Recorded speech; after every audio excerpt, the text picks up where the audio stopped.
Hi, and welcome to this CEO interview where we have Gapwaves CEO Jonas Ehinger with us to discuss the first quarter. Welcome. Thank you, Rasmus. Great to meet you today and to have a chance to discuss Gapwaves and our first quarter of the year. So I thought we should start by talking about the report. And could you just give your summary of the quarter as a whole? Yeah, generally, activity level has been high. Unfortunately, sales were a bit of a disappointment, but it's expected to have certain volatility between quarters, etc. Because our projects are typically long. They run over long time periods and have different milestones and different pace in different periods. So largely speaking, our projects are progressing according to plan. And we don't really see any specific impact from things like the financial crisis or bank crisis or general economy. Might be one or the other individual customer, especially on the tech side, that might be impacted. But generally, the same priorities apply from our customer side, especially in the automotive segment with the tier ones. All right.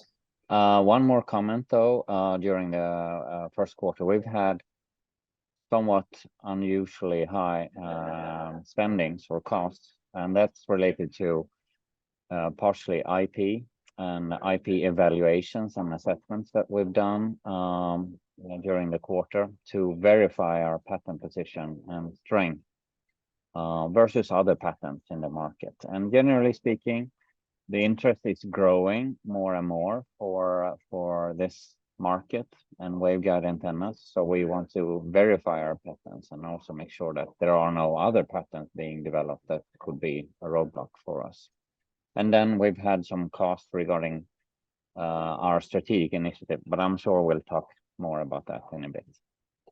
So in summary, the sales has been a bit disappointing, but it's expected and there's a lot going on under the hood.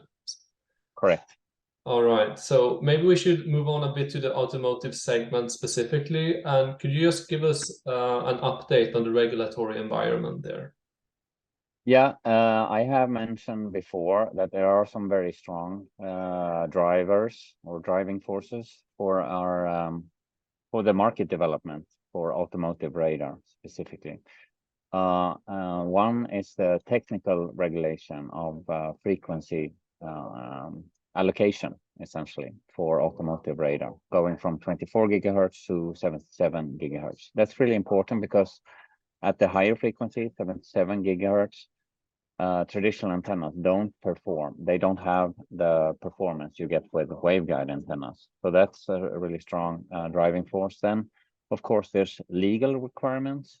So in Europe nowadays, since last year, you're not allowed to sell cars unless they have automatic emergency braking functionality or systems. And then, of course, consumers have requests and expectations on driver support functions in cars.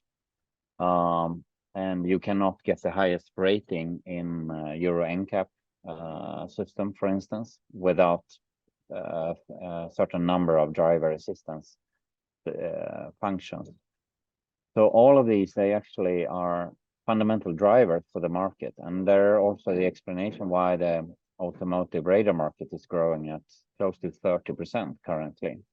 And also that it's going to be the need for automotive radar is shifting towards more high resolution radar sensors, which also is a good thing for Gapwave technology because it requires more capable antennas, and we think that our waveguide antennas are able to deliver this.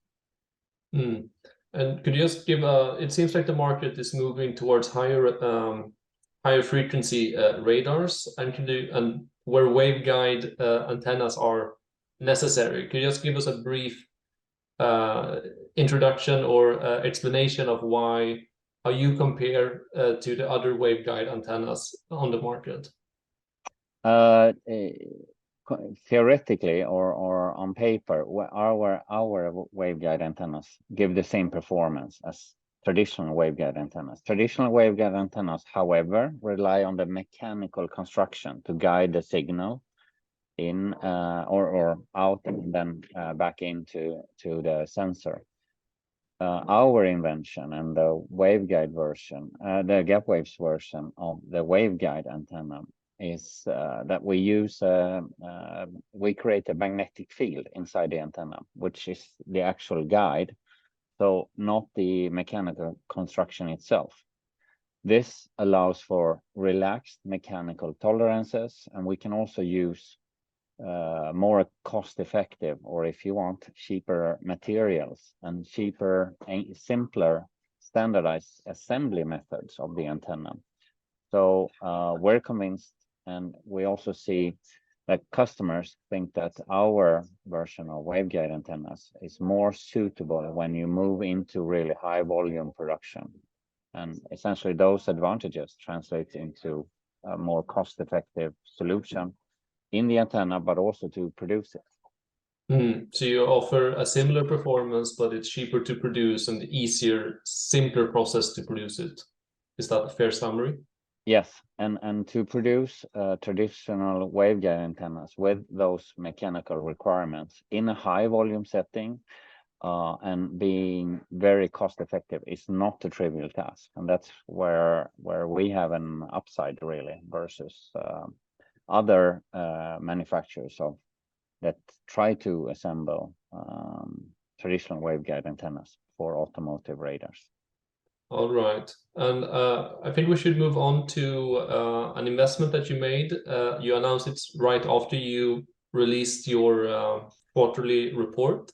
Could you tell us a bit more about this investment and the rationale behind it? Yes, yeah, in short, we acquired 30% of a company in Gothenburg, Sensrad. Sensrad is a newly formed company out of a project that has been running within its mother company, Cancom, for more than 3 years. It's focusing on imaging, truly imaging radar sensors, so very high resolution radar sensors. And Sensrad is focusing on other market segments than traditional automotive. And these other market segments can be trucks or harbor vehicles or mining vehicles, vehicles in farming. It could be robotaxis. It could be any other type of vehicle than personal cars that are being driven on public roads. Often these other types of vehicles, they are in non-public areas, let's say a harbor or an airport, and they are generally easier to automate. So this is a very interesting market segments for Gapwaves antenna technology also, because obviously to accomplish a very high performing radar sensor, we need a very high performing antenna. And Sensrad so far has not implemented Gapwaves antenna technology. And now as we support Sensrad moving forward and commercializing its product, and of course, to do that, they need a capable antenna, of course. And that's the next step for Sensrad. So we see this for Gapwaves as a way to get access to those market segments and complement our automotive market focus also. And other advantages are, of course, that the time cycles and project cycles in these other segments are much shorter than in the automotive segment. And another benefit is also that being involved in supplying a complete product, not just a component, of course, allows you to take another position in the value chain. In these other segments, the volumes are much smaller, but the pricing is also very much higher. So it's commercially quite interesting for us to be part of that market development, essentially. So it's you get new verticals and also move a bit higher up in the supply chain potentially. And is there any synergies between the automotive industry that we can expect? Yes, down the road, if you allow that expression, cars will also need radar sensors that have this level of performance and capability. Now, it's quite a few years, but we're totally convinced, and also the tier ones, they share their expectations for the future and product needs with us, of course. So for us, it's a great advantage to be involved in this radar sensor development already now. So once the tier ones or the automotive industry have a need for it, we have already several years of experience and actually have commercial products on the market. And who knows, maybe the tier ones at that point in time would be interested in implementing full radar sensors that have been developed by another company or Sensra. All right. And for my final question, I just want to make sure we touch upon the automotive, the new tier one customer that you received an order from. Can you give a brief comment about this? Yes, it's quite interesting strategically speaking, or in a strategic perspective. It's a tier one starting to investigate implementation of Gapwaves technology. That's always the first step. There's always like a pre-study or conceptual exploration of our technology and how well it fits into, you know, a tier one's expected upcoming product features or product specifications. So it's a new tier one. It's one of the leading tier ones, top 10 or top 12 in the world, and yeah, we're confident that this will lead into a continued relationship also going forward, adding another tier one to our customer base. All right. It sounds like all positive news. With that, I have to thank you for your time today. Thank you, Rasmus. It was great talking to you. You too.